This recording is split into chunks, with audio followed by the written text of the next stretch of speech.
Welcome to How to Talk to Kids About Anything with Dr. Robyn Silverman, a podcast loaded with practical tips, powerful scripts, personal stories, and simple steps to make even the toughest conversations easier. So get ready to get the information you need to make the impact you want from someone you trust, your friend, parenting expert, Dr. Robyn Silverman. Hello and welcome to How to Talk to Kids About Anything, where we give you the tips, scripts, stories, and steps to make even the toughest conversations easier. I'm so honored to be your host, Dr. Robyn Silverman, child and teen development specialist, author, and speaker, and most importantly, parent of two great kids who give me the opportunity to love, learn, and grow every single day, whether I want to or not. Believe me, I get it. It's not always easy, but we're in this together, and we have some great people helping us along the way. Nearly 800,000 people die by suicide in the world each year, which is roughly one death every 40 seconds. Suicide is the second leading cause of death in the world for those aged 15 to 24 years. Suicide is the third leading cause of death for 15 to 24-year-old Americans, according to the CDC. These are the statistics. But when it comes to suicide and talking to kids, the statistics don't give us the words, the feelings, the loss, the answers. In fact, every time there is a suicide in our communities, in our schools, in our families, in the lives of our children, it usually leaves us with more questions than answers. How do we talk to kids about this extremely difficult topic?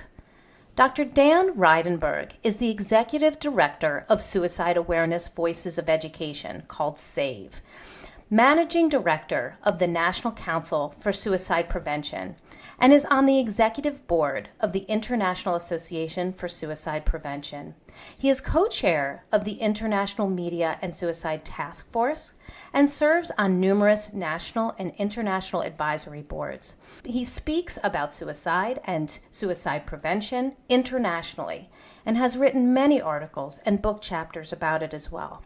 Dr. Reidenberg has been interviewed by major media sources from around the world, including CNN, Larry King, Good Morning America, The New York Times, and Washington Post, and has helped develop the U.S. National Strategy for Suicide Prevention and the National Research Agenda. He has received numerous awards for his work, including the Service for Humanity Award, and named the Champion of Change by the Obama administration.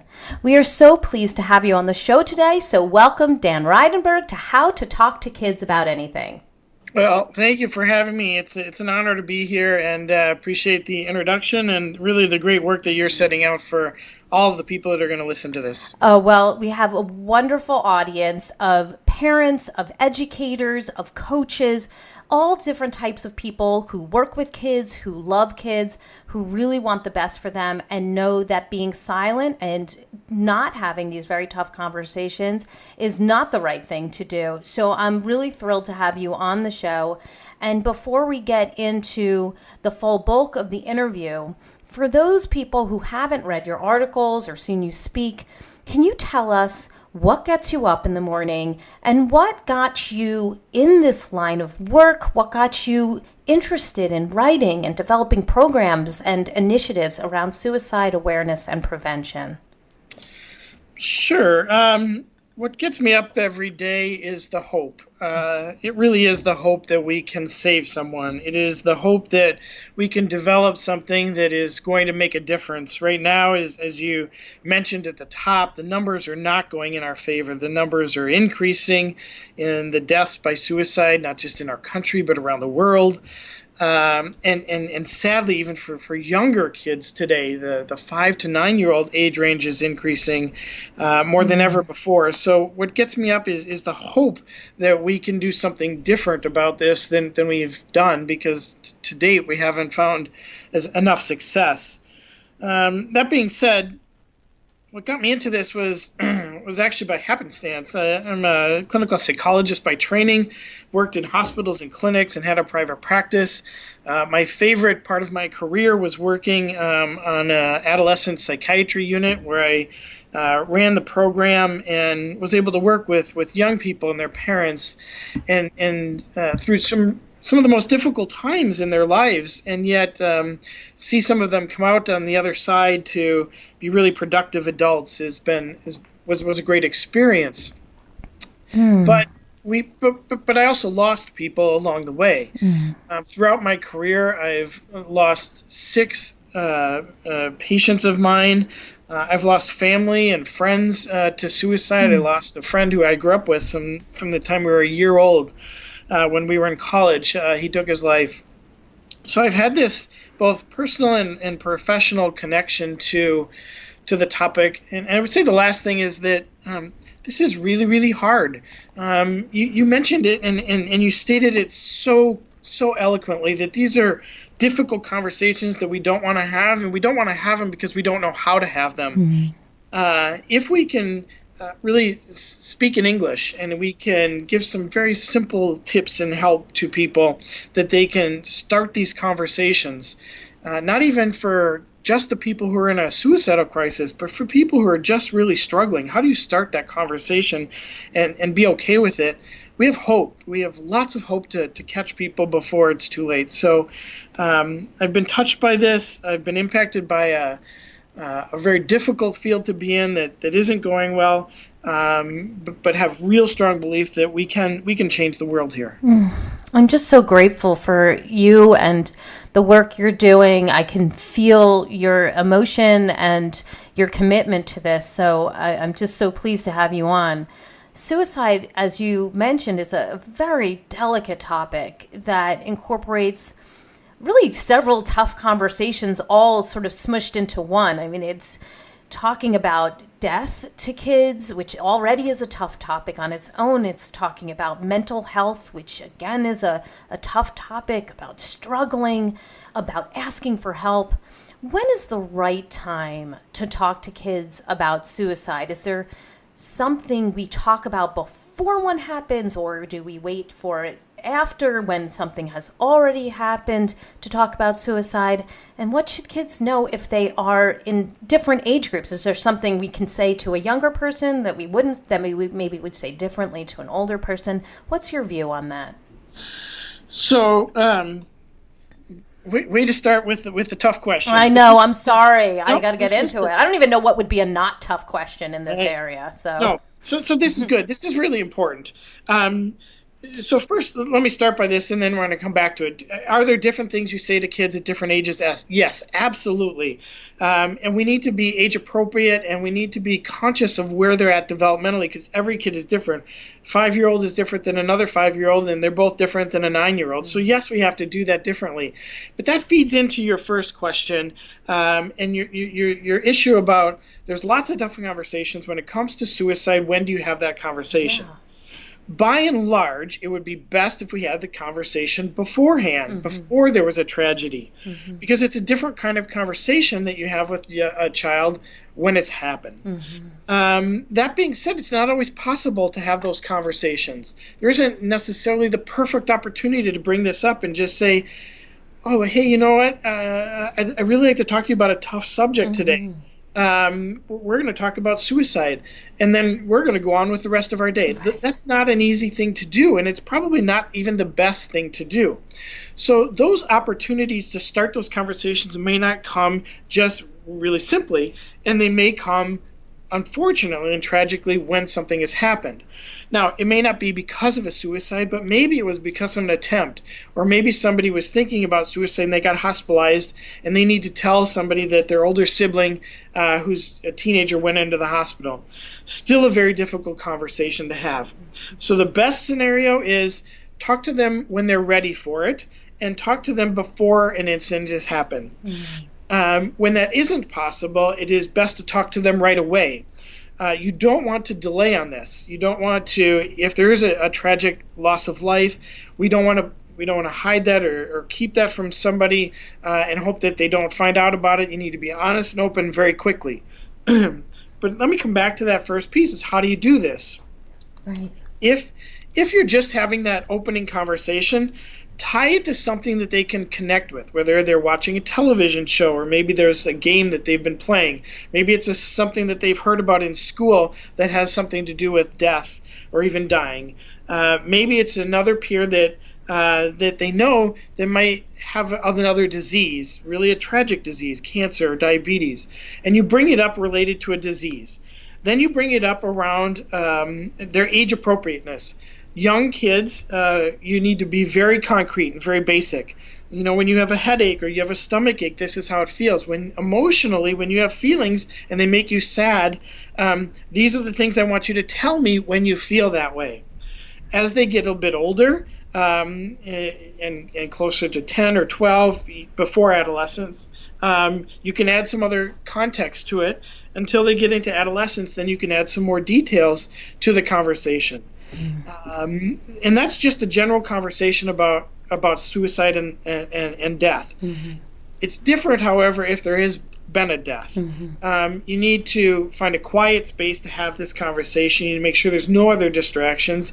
You need to make sure that they're prepared and they're ready. Even so much so that they might want to run to their room. They might want to go find something that they feel very comforting with to rely on. Maybe it's music, maybe it's a toy, but they need that space. So you need to find the right space and explain what you know, what happened, but not go into too many details.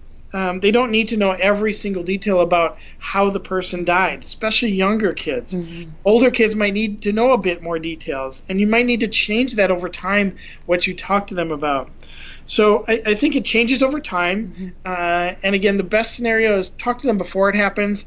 But if it does happen, talk to them right away. Mm-hmm. Wonderful. And I think what you're saying is really important. I'm just writing the chapter on how to talk to kids about death right now for my book. And I really do echo those same sentiments that even though these are very difficult conversations, we need to do it before we absolutely have to have them if possible.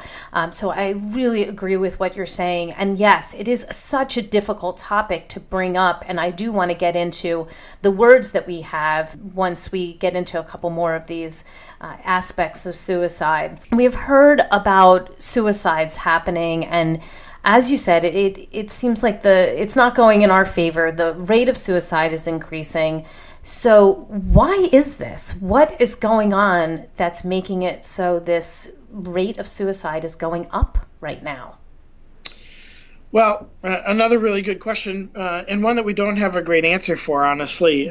We have some things that we suspect. We know some things that are impacting it, but we don't know for sure exactly why. For example, we know that we have better reporting today than we've ever had before.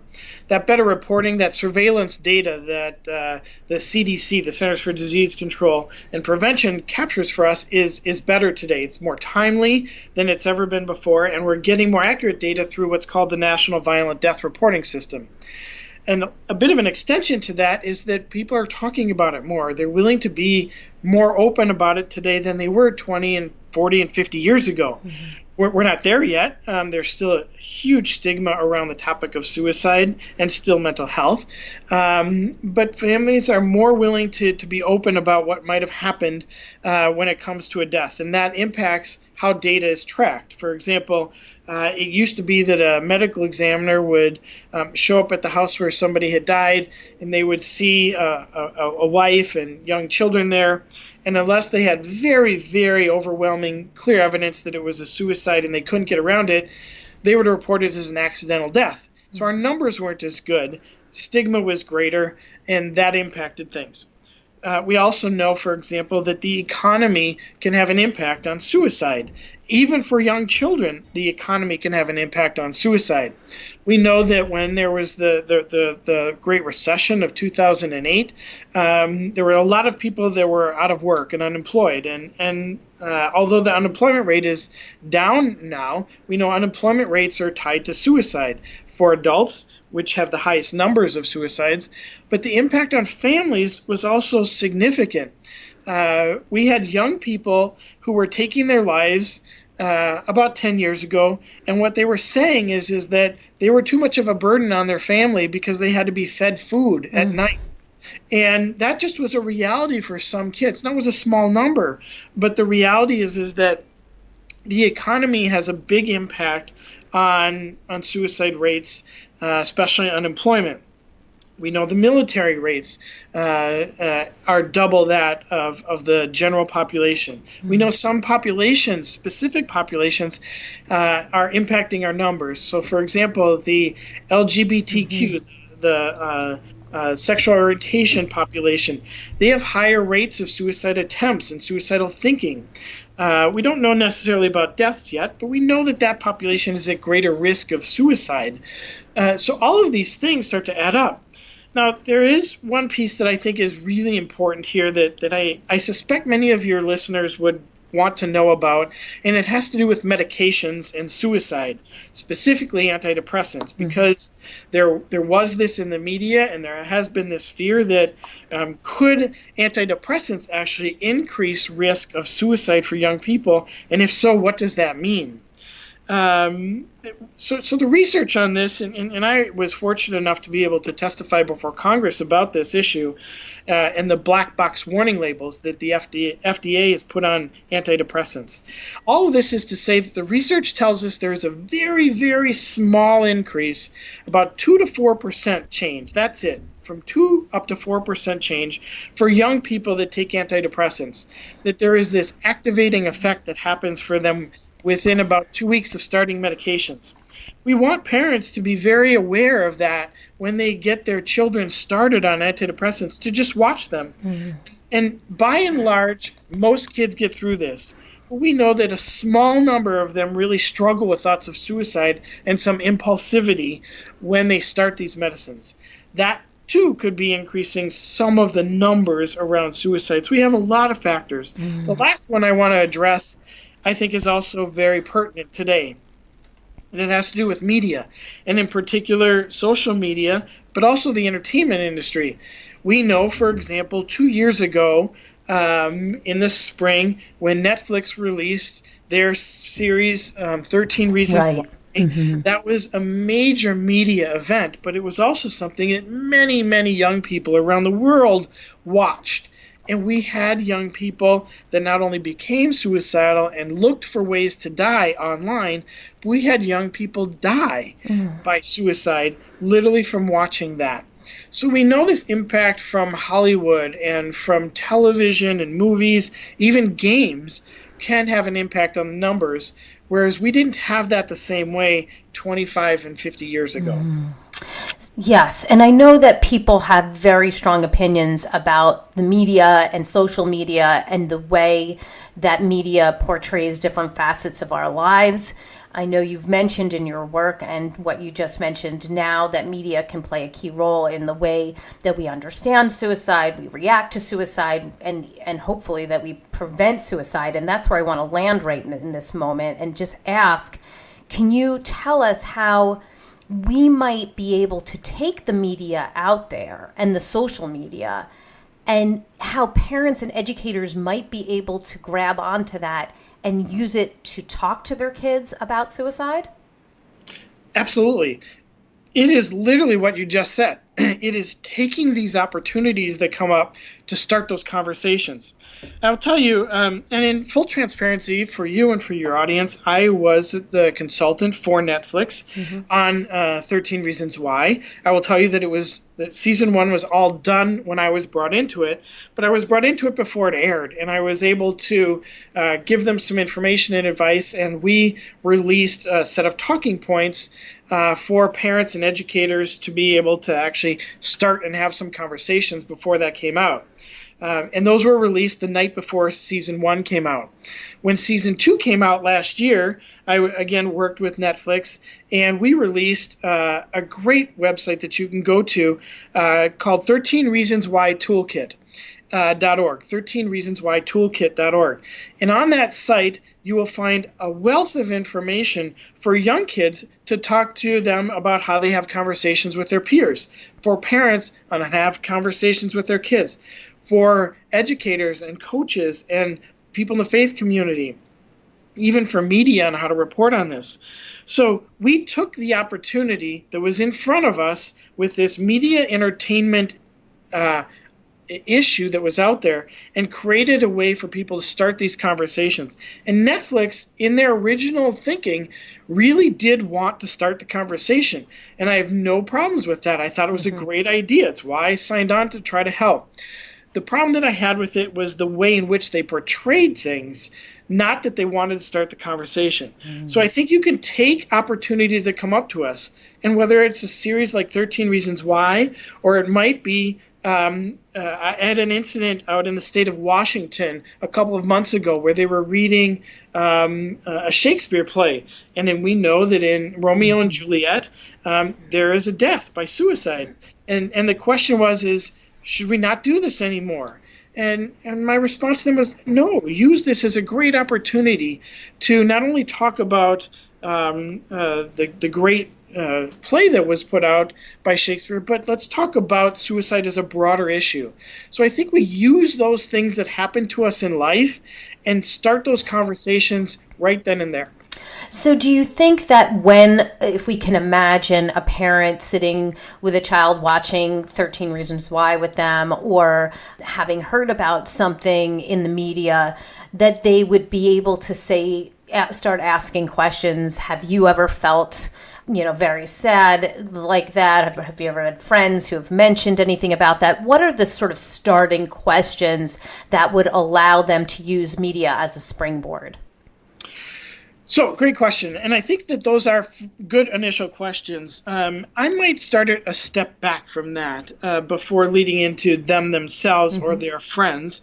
Now, you can start with that, especially if you've had any concerns about your child, or you know that your child has a peer that might have thought about that. It's a good opening thing.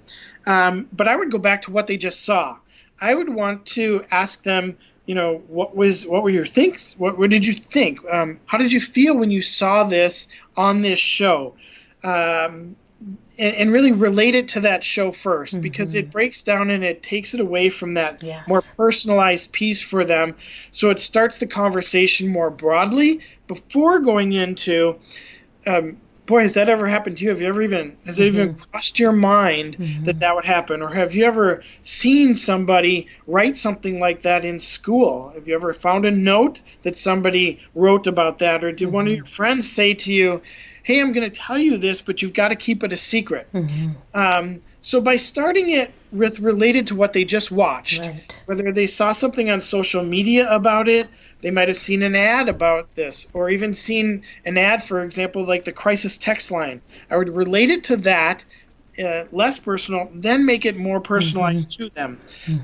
And what's really important is that, and I say this with all due respect to parents that are out there listening to this, and you know this well as a parent and as an educator and a speaker, most of the time what I find is that parents talk too much. They need to listen more. And kids want that, and we can actually help kids through many, many crises, many emotional situations, even very dramatic ones, just by listening. So open the door, ask the question, but listen. Really just try to let them talk it out and tell them what their experience is with it. And then ask some more questions, but keep listening to them. Rather than giving advice or jumping in too quickly and saying, when I was a kid, this was my experience too. Because we know that kids don't really buy into that, especially younger kids. They think that they're so different than their parents. So ask the open-ended questions, and you'll start to get the answers you need. Absolutely. It is ironic that the most important thing that we can do when we're talking to kids about any difficult topic is to listen. So I have to agree there on being able to stop talking and listen. Right. So well, yes. Let me supplement this. So once you've asked and connected them to what they were seeing, or whether it was on social media or a television show or what have you, and then you've maybe asked them, has this ever happened for you? You might need to take it a step further. So if a child says, no, I've never thought about that, and I've never heard of anybody that's thought about that, you don't want to just walk away from it either. You want to use that opportunity, now that the door's been opened up, to say, okay, that's great. I'm really glad to hear that. But we know that life can be hard. We know that everybody has ups and downs. And try to give them an example that they can relate with. So, for example, they might say, do you remember when we lost our dog? Their dog died, and we lost our dog, and how sad you were, and how you cried about that, and how we banded together as a family, and whether we got a new dog or we went on a trip, what we did to get through that crisis. What you're doing to them in that moment is showing them success, mastery over a crisis. And if they can learn from that, even in this new conversation, what you can say is, when you have a bad thing that happens to you, let's make sure you can get through it. If you can't, or if you're struggling with it, here's what we want you to do. Here's what I want. I want you to come to me, or I want you to talk to your mom or your dad, or talk to a teacher or coach, or talk to somebody in our faith community. The idea is I want you to talk to somebody about it, and let's get you through it together. Because what we don't want is for you to just keep this bottled up inside. So you're tying it to an incident that they know about, that they lived through, that they successfully got through, even to this new topic. And you're helping them learn a skill, because what we want is more coping skills. We know suicide is connected to this breakdown in coping skills. So if we can build up coping skills, things many of your listeners have heard about resilience, if we can build those things up very early on, show them where they've been able to do it very well, hopefully they'll be able to apply it when they're feeling an emotional crisis too. Right. So being able to tell them, reflect back to them, remember when you went through this particular tough time, this is some of the things that I noticed you did. What else did you do to get through that tough time? These are the type of coping skills that we need when new things come along, and they may get harder. And if you are able to do that with those coping skills, then awesome. But if you ever feel like those coping skills are not enough and you're still struggling, there are many people you can talk to. That's right. And we want them to be able to talk through them. And now, okay, so now we've started this conversation. We've connected some dots for things for people. I think it's valuable to say, look, what if we're worried, right? What if our gut is telling us that, boy, I'm not sure that answer that I got is calming my fears. Right. Now, it might not be about their child, but maybe their child was exposed to this from somebody else. I think it's really important in this instance to say, okay, so now we really should talk about this in a pretty serious way, because I'm concerned that you were exposed to this or you heard about this.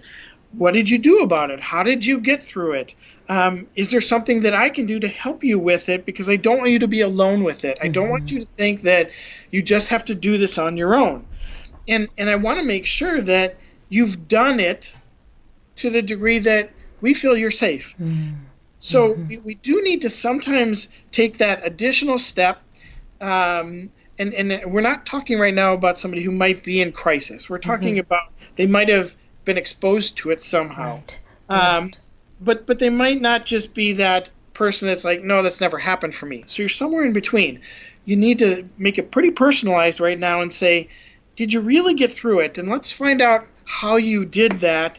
And are you all the way through it? And maybe I should just kind of check in with you a couple more times just to make sure that everything's okay. That's all fine to do. And I think it's really important.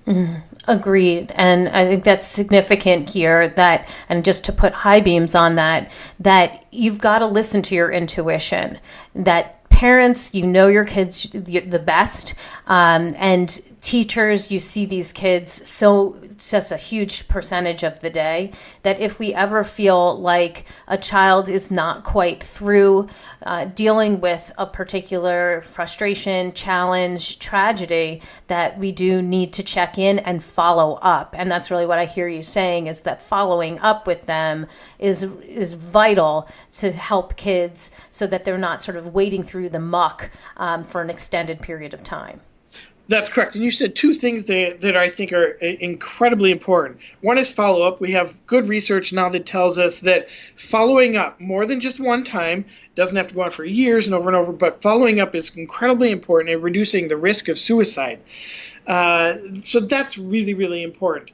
The other piece is that it's okay to do this, that you're not putting that thought into somebody's head, you're not leading down a path or anything like that. You're really kind of jumping in there saying, here's a resource, here's what we can do. You don't need to go this alone. You don't need to keep a secret around this. We can get you through this together, and you can be okay. That's important. You mentioned that there, of course, we know that there's a link between suicide and mental health. There's a link between suicide and the LGBTQ community. Why would you say those links are so significant right now? Well, a couple reasons I think that we see suicide and mental health so connected, and special populations such as the sexual orientation group. One is that we know that 90% of the people that die by suicide, they have a mental health issue at the time of their death. Now, it might be undiagnosed, it might be underdiagnosed or misdiagnosed, but we know that when we go back and look at people who have died by suicide, we can find a mental health issue prior to their death. And we know that mental health is being talked about far more today than it ever has been, whether you talk about Robyn Williams, who died in 2014, or Kate Spade, or Anthony Bourdain. The conversation has started. And add Netflix, 13 Reasons Why to this. The conversation is out there. And, excuse me, people are becoming more and more open to the conversation. Now, it's still a bit disguised, but mental health is becoming something that people are talking about. Agreed. Now, whether it's social media that is impacting this because people are airing things on social media, whether it's cyberbullying and the mental health issues that come out around cyberbullying, that could be part of why mental health is out there so much. But because there's this strong connection, 90% of people that die by suicide have a connection to a mental health issue, we know that we need to talk about both things together. Now, what's really important for your audience to understand is that by far, suicide is a small base rate phenomenon. What that means is that, yes, it's the second leading cause of death for young people, and yes, we have too many people dying by suicide. 47,000 people in 2017 died by suicide. For young people, they're the smallest number group. So there was about 6,000 out of the 47,000 that were young people. Most of them are adults and seniors. That being said, 6,000 young people taking their own life is far too many. But it's a low base rate phenomenon. Most people that have a mental health issue, most people don't think about suicide and don't go on to attempt or die by suicide. And that's true for young people as well. We know young people attempt far more often. And this is where some of the special populations come in. We know that adolescence is all a period of transition. It's a transition period for the brain. The brain is going through a pruning process. It's getting rid of old nerve pathways that it doesn't need anymore because it's got set in its ways. The brain doesn't need to learn how to crawl again when somebody's 14 years old. So it prunes things. Well, in that pruning process, kids are far more impulsive, far more high risk taking. And so we see young people that might be doing things that you add an emotional crisis to it and a high-risk behavior, and we see trouble.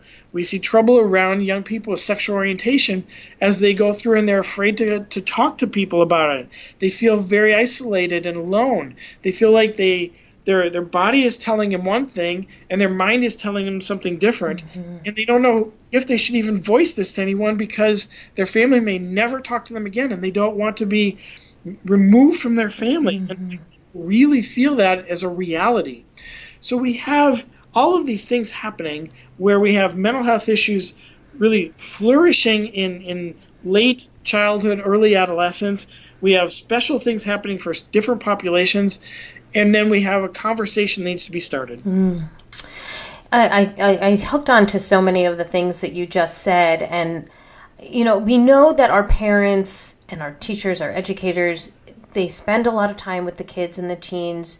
They know these children very well, and still many have lost children to suicide, lost teens to suicide, and they didn't actually know that the children were suffering. As we're saying, a lot of them are staying silent. So I'd like to talk about the warning signs, as we've now heard that mental health is, of course, an issue. But how do we know when our tweens and teens are just going through the hormonal changes, a tough time, dealing with teenage drama, and when there's something more that would indicate a far bigger problem and actually are warning signs for suicide?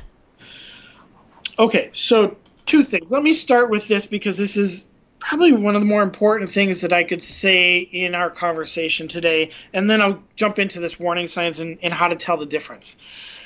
You talked about parents and educators and coaches knowing or not knowing what's going on for the young people. And you also talked about how much time they spend with them and that they know them very well.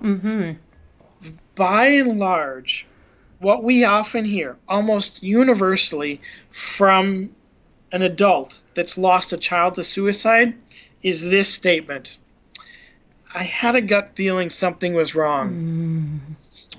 I knew it the night before, but I just didn't want to believe it. Or I didn't think this could really happen to my kid, but I knew it.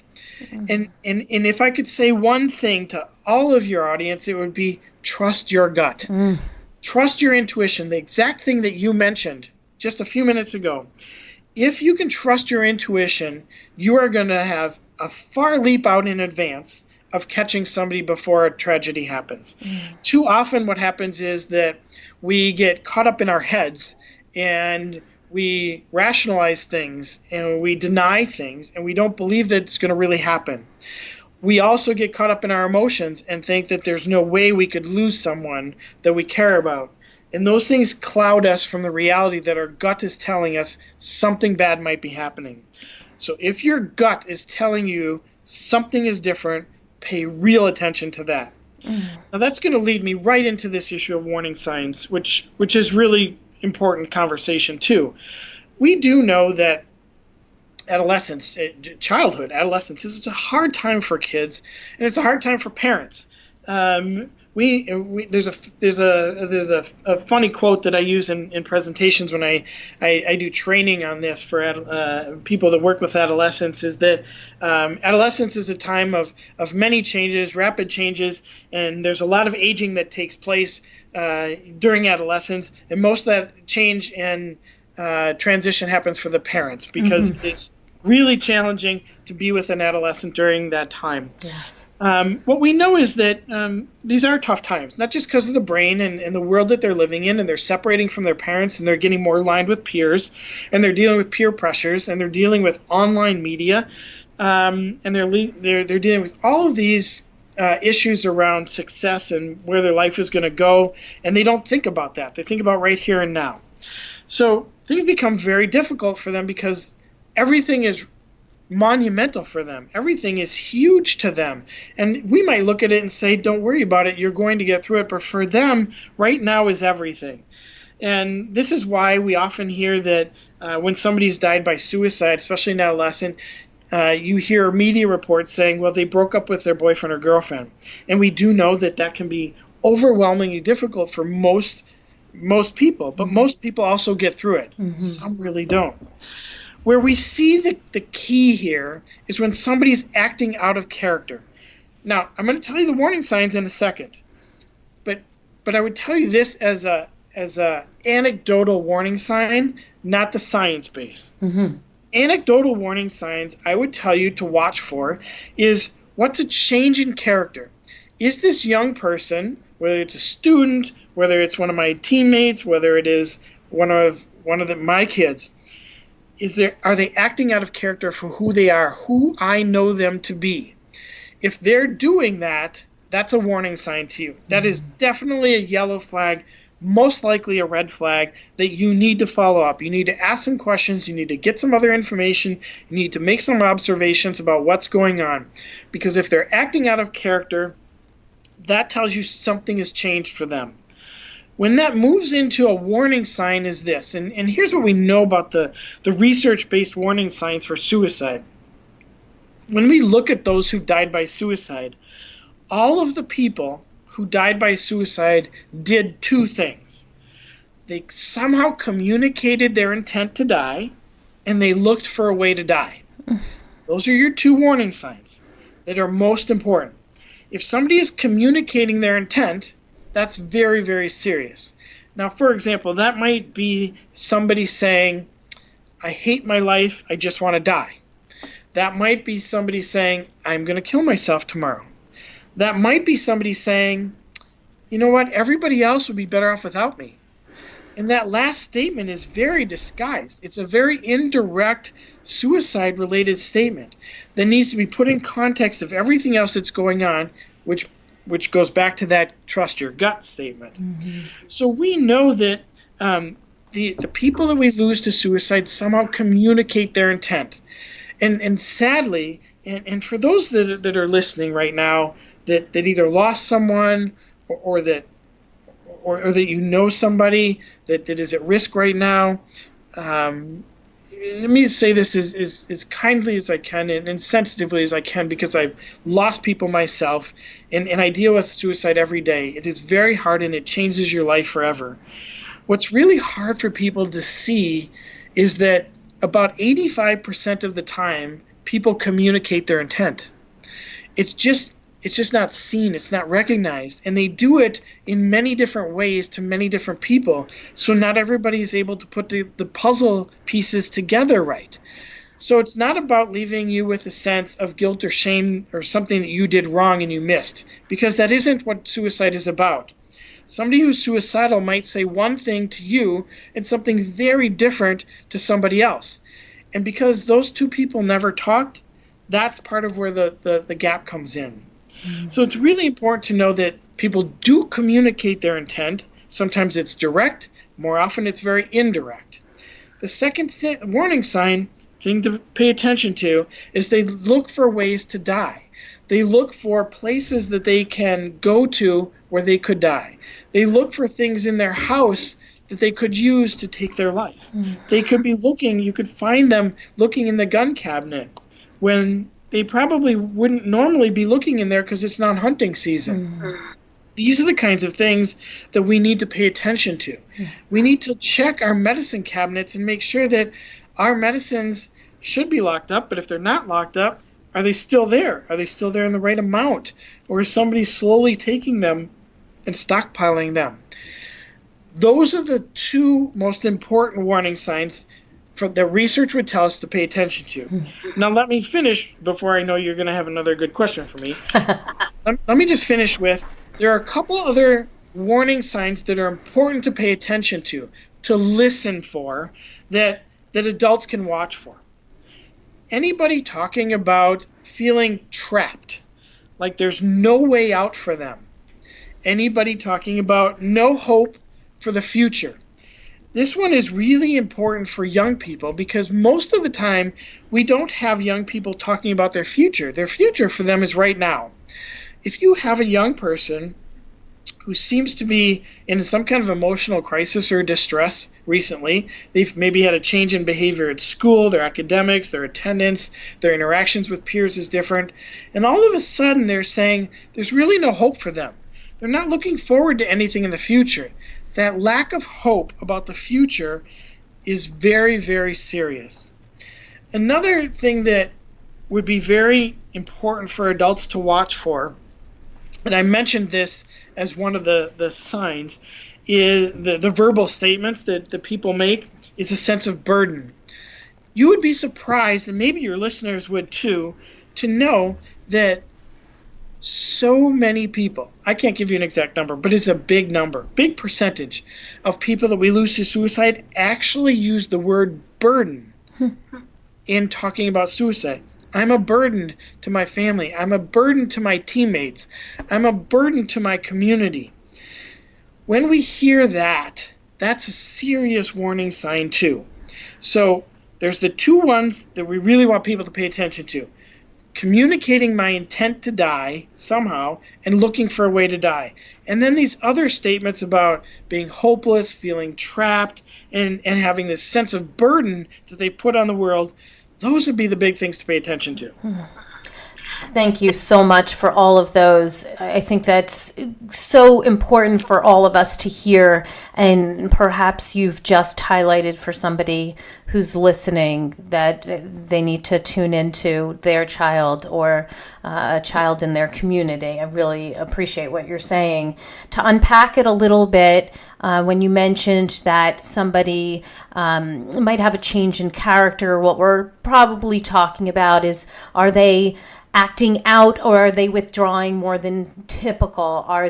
Is their school performance suffering all of a sudden? Are they removing themselves from friends they typically are with? Are they sleeping very much more or a lot less? Are they eating a lot more or a lot less? And looking at, for those parents and educators who are wondering how they can describe when a character is changed, it's really just looking at your child and saying, what is their norm, and then what is out of the norm, and that would be the warning sign. Is that right? Exactly. Now let me extend this, because a lot of parents find themselves with this dilemma. All of those things that you just mentioned about changing character are exactly right. That's what we want people to pay attention to. But kids will try to fit into different groups, right? So if you have a child who normally is dressing in very bright colors and interacting with the normally, quote unquote, popular crowd, and all of a sudden now they're dressing in all black, and they're listening to dark music, and they're hanging out with the not as popular part of the community in the school. Is that a warning sign? Well, it could be. That's one of those where you might want to have a conversation. You might want to watch for things. So, for example, if they are still maintaining their grades and they're still interacting with people, they're just interacting with a different group of people, you might want to watch it, because you might want to see how they started to use drugs, they started to smoke cigarettes, might started to drink when they weren't before. That's a change in character that would be very, very worrisome. It may not indicate suicide change, but it is a change in character. But if they're just trying to hang out with a different group of people that they feel more aligned with, whether it is they're going from the sports world to the music world, or to the to the drama club at school, those are the differentiations that would be normal. They're just trying to figure out their own identity. It's when they're doing something that's so out of character, adding it to all those things you said, changing their sleep, they're pulling away from everybody. They won't interact with you on weekends. They won't go to church with you anymore. They won't go to sporting events, and they won't talk to their friends at all. No friends at all. Those are the things that differentiate kind of, I'm trying to figure out my identity and where I fit in, versus I'm in trouble and I don't know what to do about it. Thank you for that. Okay, so I think we have a good sense of the warning signs. And now, before we get to the top tip, I want to delve into what we're going to say in particular situations. One of them, you mentioned that if a child, you have this hunch that something is going wrong and you see the warning signs, at that time, what is it that we are to say or do with our child? And after we go through that, I just want to go to, if a child has attempted suicide, what you would say or do. And then finally, if somebody in the community has attempted suicide or died, what you would say to the child. But let's start with, you've seen the warning signs. Now what do we do or say? So if you've seen any of the warning signs, the thing you need to do is right now make it a priority, sit down and have the conversation. You can't wait. Whether you're a teacher, an educator, a coach, whether you're a parent, now is the time. We don't want it to be delayed at all, because you might miss your opportunity. So if you know, if you think, if you believe, if you have information, any of those things, that needs to be your priority right this minute. Second, when asking the question about this, you need to be very direct, and you need to be very, very clear. You can't dance around it. So if you have reason to worry or be suspicious that somebody might be suicidal, you can't just go up to them and say, hey, Johnny, it doesn't seem like you've been feeling very well lately. That isn't going to work because that's not where their brain is at. Their brain is at a place of suicide. So you need to say, so John, I've been worried about you lately. Have you had thoughts about killing yourself or taking your life, or do you just not want to be alive anymore, or have you thought about committing suicide? Whatever you need to do to communicate a fatality component to your question is critical. And again, I said this earlier, we have research that tells us it's not going to lead them down that path. It's not going to make them want to do it more. The research actually tells us that it's going to give them a sense of relief. It's going to take down some of that anxiety. It's going to connect with that brain where it's at. So you need to ask. You need to make it a priority, and you need to ask the question really directly. And you need to listen. You need to hear whether or not that's what they've been thinking. Do they have a plan? Have they thought about what they might do or where they might go to do this? Have they thought about when it might happen? If they say to you, oh, I thought about that 3 or 4 months ago, but I haven't thought about it now, I'm just having a rough patch, that's very different than if they say to you, yeah, last night was a really hard night for me, and I did go online to try to figure out what I could do. Those are very different things, but things that kids could very well say to you. So you need to listen for, do they have a plan? Do they have a time in place? Do they have a method that they're talking about? You want to know all of those things. And then you want to be able to say to them, okay, look, this is really concerning, but we're going to get you some help. We're going to get you through this, and I'm going to stay with you until we get you to the right person. You don't have to be the person to get them through this. And in fact, probably the people that are listening to this are not going to be. But you need to say, I'm going to get you to that right place. I'm going to get you to the right person. So it's breaking it down to those 3 things. Make it a priority, ask the question directly, stay with them, and get them to the help that they need. Right, because then they can be the bridge to the person who is going to help them, or the program that's going to help them through this really tough time. Right. Okay, so what about the child who has attempted? It actually happened. They attempted suicide, and it was unsuccessful. Now, what are we to say when we discover that this has happened? So for somebody that's attempted suicide, there's a number of different things that go into this. For example, if they've attempted and they've been in a hospital and they need to go back into school, we have to talk about reintegration plans. We need to help them reintegrate in the most successful way. We need to make sure that the lesson plans are modified and adjusted for them. We need to make sure there's check-ins for them within many people within the school. We need to make sure we don't overburden them, and we also need to make sure that people don't feel like they're walking around on eggshells around them at school, so they feel isolated and shamed by what has happened. So there's a whole reintegration plan that would happen around schools, and that involves both the schools and the parents as well in that planning. Similar thing to when they might come home. People might feel like they have to walk around on eggshells. They're worried about what they're going to say. They're worried about what they can do. Should they ask them to go participate in different activities that the family's doing? So we need to have those conversations before they actually come home after an attempt, so everybody in the family knows what to expect, and everybody knows how to moderate through this time period. Most important with both of those 2 situations is that we want them to know that they're loved, they're cared about, and that we're going to be sensitive to getting them back to their life, but make it a future conversation. We want to make sure that happens. We want to help you through this and get you back slowly. And you can even tie this to, you get the flu, you get the stomach flu.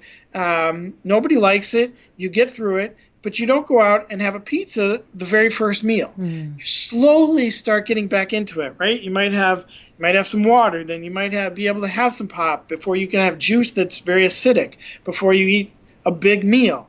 You eat bland foods. You use the same kind of thinking when it comes to somebody who has had an attempt. We've got to get them back. We've got to get them slowly. We love them. We care about them. But we want them to go back to their normal life, and that's possible. We also want to make sure that there are things that are set up so that we can know what to look for. We want to give them a scale to help them be able to say, here's how I'm doing today, and here's where I'm good and where I'm not good, and what's going to happen if I'm not good, so that there's some objective measure that people can look at in terms of, are they doing okay? How's the process going after an attempt? Right. And then if it turns out that somebody in the community has passed away and you need to tell your child, how do we say that in a way that relays that it was suicide, but not in a way that is confusing for a child? That's probably never going to happen, actually. It is confusing for kids. It's confusing for adults. It's confusing for professionals that have worked with the person. So it is about addressing that confusion. This is a topic that we don't often understand. We don't get all the answers to. We may never know exactly why we lost your best friend. We may never know what got them to this place that they couldn't get through it. But you have to be really honest and upfront about it. We sit down with them and say, we have to have an important, serious conversation. This is going to be a hard conversation. Before I say it to you, I want you to know we're going to be here. We're going to help you through it. But we learned today that your friend, Jane, has died. We don't know all the reasons behind it. We don't know all the circumstances. We just know that really sadly she's gone, and that's really hard for us. It's hard for you, and we can't imagine the pain you're in, and we can't imagine what it's going to be like for you. But we're going to be here for you, and we're going to walk you through this. And we don't know all of those things, but we're still here, and we're gonna help you through it. We're gonna give you the time that you need. Those are the kinds of things to say to somebody when a tragedy's occurred. All right, just give us your top tip. What do you want our listeners to come away with today? Your top tip about talking to kids about suicide. That it's really important that you do it. My top tip is that we can't shy away from this. You have to take that step. If you are worried about somebody, ask the question. If you want to use this as an opportunity to start a conversation, ask the question. My top tip is don't shy away from it. Do this, because it could save somebody's life. Thank you for that. Give us the resource of the week. Where can people learn more about you and all the great things you do, as well as more information about suicide and suicide prevention? They can go to our website, save.org. Just save, save.org, save.org, and they can learn more about the warning signs, the risk factors, the protective factors, what to do, where there's more resources, data. All of that's on our website. Thank you so very much for your information today and for your stories and everything that you have given us in terms of the insight and strategies. I just love what you've said today about how to talk to kids and how important it is to simply talk to them. So thank you for being here. Thank you. Well, I've got my takeaways, and sweet friends, I know you have yours. Let's discuss them. Come up onto Facebook, go to the Dr. Robyn Silverman page. Let's chat about it at drrobynsilverman.com or twitter.com/Dr. Robyn. I'm also on Instagram at Dr. Robyn Silverman. And if you really thought this podcast was important, and I'm sure you did, I think it's one of the most important topics we can talk about. Would you kindly go up to iTunes and rate and review the podcast so people can learn more about these outstanding solutions that we have heard about today? I truly appreciate it. That's all the time we have for today, my fellow parents, leaders, and educators. Thank you so much for tuning in to How to Talk to Kids About Anything. For more information on books, articles, speaking engagements, or curriculum, please visit drrobynsilverman.com. So many great podcasts, and the show notes to this podcast will be up there as well. I'll also be creating memes of all the great things that we heard today and the great quotes that we heard today, so you can share them amongst your friends. I look forward to weathering the storms and enjoying the sunny side of life together. And please remember, even on the days when you fall short, you've got this. Perhaps you heard something today and you thought, oh, I should have said something, I should do something. You can start today. You can do something today. You're here, you're getting the information you need. I know it's not easy, but never forget there's always tomorrow. Parenting is the ultimate do-over. I see you, and I'm right there with you. And as there are moments when we doubt our know-how, our choices, and our sweet sanity, please know you're 10 times the parent you think you are. Until next time, this is Dr. Robyn Silverman with How to Talk to Kids About Anything. Please tune in again and keep connecting through conversation. See you next week. You've been listening to How to Talk to Kids About Anything with Dr. Robyn Silverman. For more information on books, articles, speaking engagements, or curriculum, please visit drrobynsilverman.com.